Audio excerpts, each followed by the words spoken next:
Hey everyone, in this video I'll show you how to renew or replace your UK passport online. First, go to the official gov.uk website and search for renew or replace your adult passport. You must renew your passport before you travel if it has already expired or if it doesn't have enough time left on it for the country you are visiting. To get started, you will need your old passport, a digital photo, and a credit or debit card for the payment. The standard online renewal fee is £94.50. Once you have everything, click to renew online.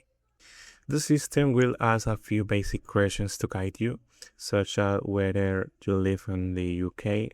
Select yes or no and click continue.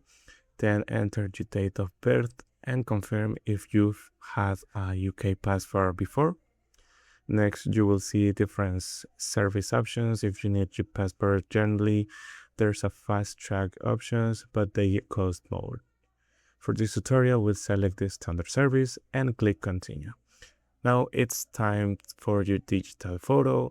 You can go to a photo booth or shop and get a photo with a code, which is very simple to use in your application.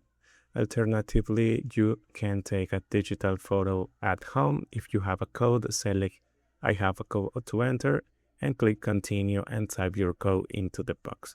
From here, you just need to complete the remaining details and pay the fee. Your new passport will be delivered to your door. And that's it.